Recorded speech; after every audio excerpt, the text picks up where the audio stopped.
truc. Ah bon? Oui, je veux te parler d'un super projet. C'est le projet Génération Mercredi. C'est quoi Génération Mercredi? Génération Mercredi, c'est un enjeu de santé et un enjeu surtout de société.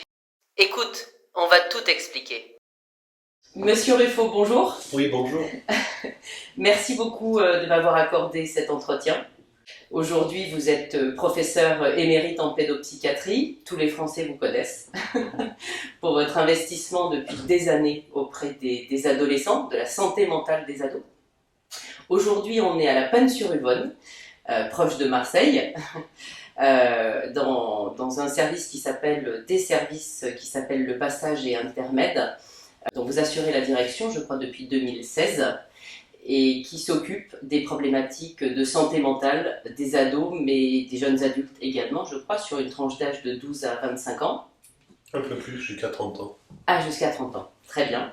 Ces évolutions majeures et les conséquences qui en découlent, on vient d'en parler, placent la santé mentale de nos jeunes, de nos ados, plus que jamais, à mon sens, au cœur de nos préoccupations, aussi bien tant sur la santé publique que sur un véritable enjeu de société.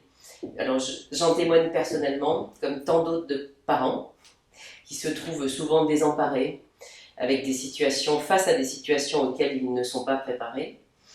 Quels conseils leur donneriez-vous, Monsieur Ruffo? Moi, je crois que les meilleurs cliniciens de l'enfance et de l'adolescence, ce sont les parents, quoi. Quand quelque chose vous étonne, quand quelque chose vous ne comprenez pas, vous allez en consultation, mais vous ne l'amenez pas, l'adolescent en consultation. Vous dites, je viens avec toi pour comprendre. Je suis avec toi pour comprendre. Moi aussi, je suis en consultation. Moi aussi, je vais en consultation. Je participe à la consultation parce que j'en ai besoin. Et là, on va monter, là, ici. J'ai la chance parce que un ami de Paris, le professeur Gérard Mitz, s'est installé à Marseille. Il avait besoin de soleil à sa retraite. Je le délocalise de sa retraite. Il va faire des thérapies familiales pour travailler en groupe de famille et de parents. Oui. Là, on le disait, désemparés, on ne sait pas finalement où aller. Il y a certaines communes qui ne sont pas du tout couvertes, on en parlera certainement tout à l'heure, par des structures adaptées. On aimerait bien avoir des Monsieur Ruffo partout. Mais il y a quand même des maisons d'adolescents partout. Oui, et la mission des maisons d'adolescents, c'est aussi de travailler avec les parents. Un centre un peu ressources, ouais, qui permet aux parents, effectivement, d'aller... Je vais faire un peu le type un peu prétentieux. Qui c'est qui les a créé les maisons d'adolescents? C'est vous. 2004, et écoutez l'histoire. Ouais. En 2014, je suis reçu à l'IGAS, prestigieuse institution de la République, et le rapporteur me dit, écoutez, bravo, c'est un succès, mais on remarque que la seule grande ville non équipée, c'est la vôtre, Toulon, quoi. Alors je sors le téléphone de Hubert Falco, qui est un ami, par le rugby, et par tout court, et je lui dis, Hubert, quand on est Toulonnais et qu'on est à Paris, on se fait allumer, quoi, parce qu'on n'a pas de maison d'adolescents. Il me dit, calme-toi, tu en as une demain matin dans le quartier de ton enfance, dans le quartier de la visitation de 2 étages. Je dis merci. Par contre, il va falloir que tu te débrouilles pour le fonctionnement. Il faudra que tu vois le directeur de l'agence régionale de santé. Vas-y vite, c'est un Toulonnais. Donc l'ARS, l'ARS de PACA. Donc je vais voir le directeur de l'agence de santé. Je mets une cravate, je me présente, je dis bonjour monsieur le directeur, il me dit on rame Marcel. C'était un garçon avec lequel je faisais de l'aviron quand j'étais adolescent. D'accord. La chance quand même. Bien sûr. La chance. Quel est le rôle de l'ARS en France aujourd'hui? L'ARS est un rôle administratif pour les projets. Par exemple, l'ARS vient d'accepter une équipe mobile pour nous, pour qu'on fasse de la prévention des phobies scolaires. C'est-à-dire que lorsqu'un enfant a mal au ventre au collège, on aille tout de suite par vidéo, justement, par visio, voir l'infirmière et l'adolescente, on dépsychiatrise. Comme ça, on crée une sorte de vaccin psychologique pour la phobie scolaire. D'accord, et donc ça va être ici? Ça va être ici, oui. D'accord, et c'est effectivement, ça n'existe pas ailleurs. Non, mais ça va exister ailleurs. Ça va exister ailleurs après. Ça, c'est génial. Et c'est simple. Bien sûr. C'est banal. En fait, il faut toujours inventer pour être heureux dans ce métier. Alors l'ARS, c'est ceux qui ont les budgets, quoi. Qui attribuent donc des budgets, qui allouent des budgets. Qui accordent les lits, les places, etc. Et il faut une ARS qui veut créer, et pas une ARS qui soit économe, quoi. Il faut faire attention que l'ARS ne soit pas une vision économique de la santé, sinon alors il faudrait supprimer les ARS si c'est ça, quoi. Et aussi bien sur des structures publiques que privées, les deux? Les deux, oui. L'ARS règle tout ça pour le privé et le public. Mais encore une fois, il faut une ARS dynamique, inventive. Alors, c'est la responsabilité des directeurs de l'ARS, quoi. Ça dépend des personnes et de leur équipe, quoi. Et donc, il faut. De toute façon, ce qu'il faut, c'est que les établissements, publics et privés, démarchent auprès de l'ARS pour les convaincre, quoi. Il faut avoir une force de conviction voilà. qui dépend aussi parfois des sympathies ou des antipathies pour la psychiatrie, vous voyez. Par exemple, c'est vrai que la cancérologie, la neurochirurgie, la réanimation, oui. Tu vois, on a envie de dire, bien sûr, c'est évident. Parce que c'est facile dans l'opinion publique, on l'identifie très vite.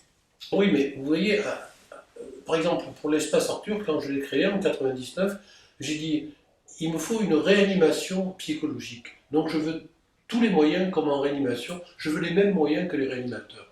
Donc la réanimation psychologique, je suis désolé, une enfant suicidaire, c'est tout aussi intéressant qu'une enfant cancéreuse, quoi. Ça a le même risque, quoi.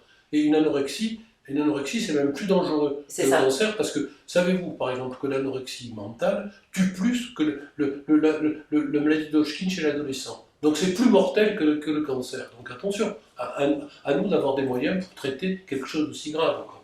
Tout à fait, tout à fait. On l'a dit, les parents sont souvent désemparés.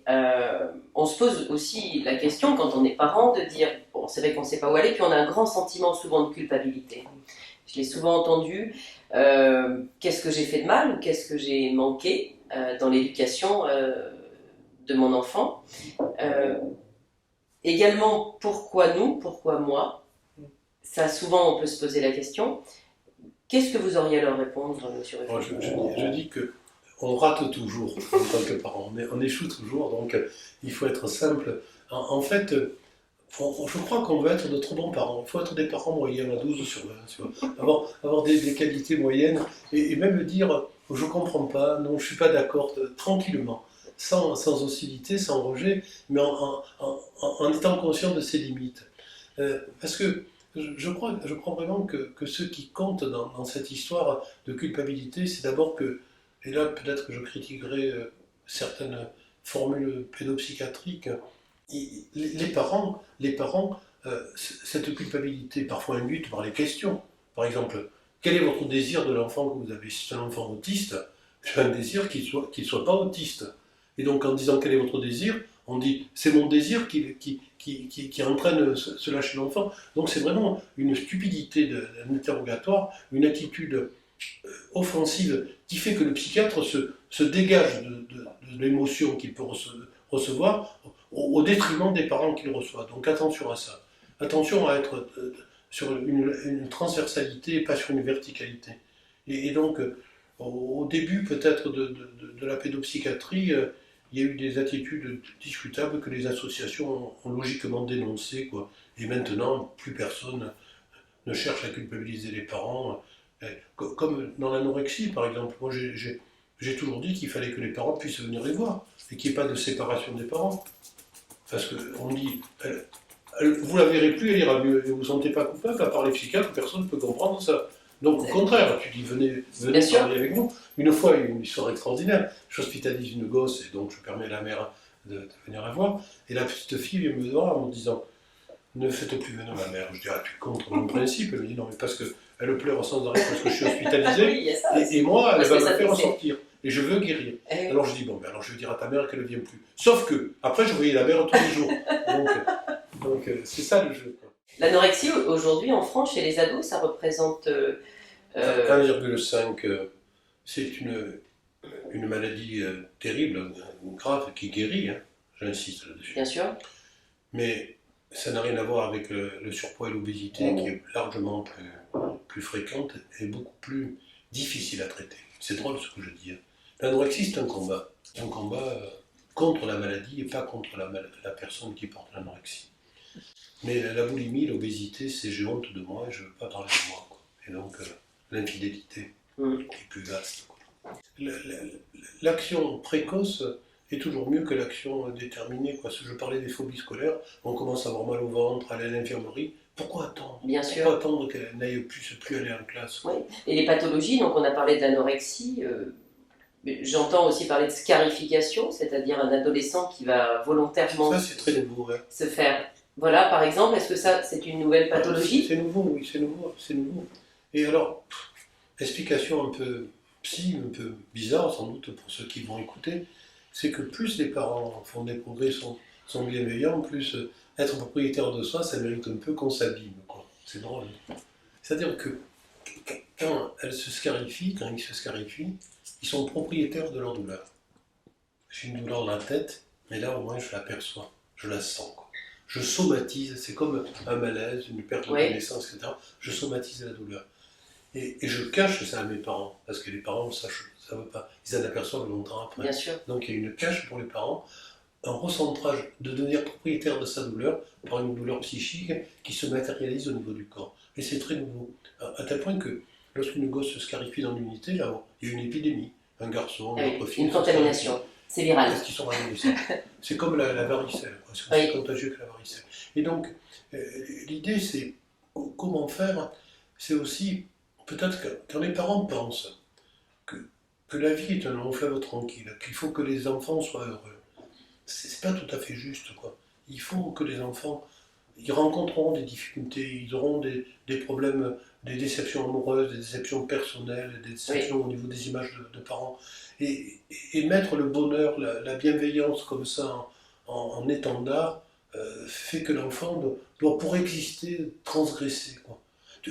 Pour une tentative de suicide, quand un gosse fait une tentative de suicide, c'est un appel, mais parfois malheureusement ça réussit. Mais c'est un appel, c'est de remettre le compteur à zéro, c'est un peu pareil. La scarification, c'est une micro-tentative de suicide. Oui, bien sûr, bien sûr. Une micro-tentative de suicide, c'est pour remettre le compteur à zéro. J'ai une telle souffrance que je ne peux plus la supporter et donc je me fais du mal. Quoi. Bien sûr. Et c'est pas dans l'ordre des choses, notamment chez les ados, la tentative de suicide. C'est quand même la deuxième cause de mortalité, le suicide chez l'adolescent. Ça a beaucoup diminué grâce à Kouchner, d'ailleurs, qui avait fait, qui nous avait réunis. On n'était pas d'accord, il avait raison. Prévention du suicide. On lui fait quoi, prévention du suicide? C'est des groupes de parole, justement, avec les parents, les adolescents dans les collèges, avec un type désigné par région, et ça a bien marché. Et aujourd'hui, vous l'avez dit tout à l'heure, les chiffres sont encore en augmentation. Non, la dépressivité. J'ai dit l'idée suicidaire. Je n'ai pas parlé de suicide, j'ai parlé d'idée suicidaire. De penser à son suicide, alors avec les scénarios, etc., ça s'examine, mais c'est l'idée, c'est pas la... D'accord. Alors les tentatives de suicide sont nombreuses en France, plus fréquentes chez les filles et moins fréquentes chez les garçons, mais plus mortelles chez les garçons à cause du fait que le suicide est sexualisé. Les garçons, c'est armes à feu et pendaison, et les filles, c'est médicaments et précipitations sur une voiture ou défenestration. Donc tu as plus de chances, entre guillemets, de t'en sortir selon la modalité suicidaire sexuée que... Oui.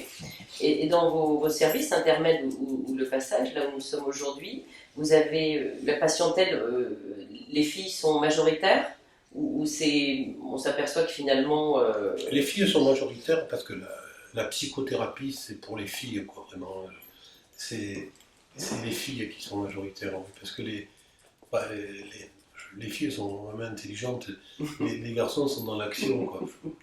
Je vais me faire assassiner par les garçons, mais les filles sont dans la réflexion, dans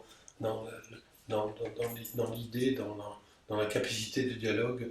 Les garçons sont plus dans l'agir, dans la provocation. Oui. Il faut que le féminisme continue à féminiser les garçons. Vraiment, comme ça, il y aura parité dans les services d'adolescents, filles et garçons. Donc, on a effectivement dit l'existence des maisons des ados. Il y a également les CMS, les centres médico-sociaux. On n'en a pas parlé, mais c'est aussi effectivement des lieux où on peut avoir accès à des ressources, des conseils, des orientations.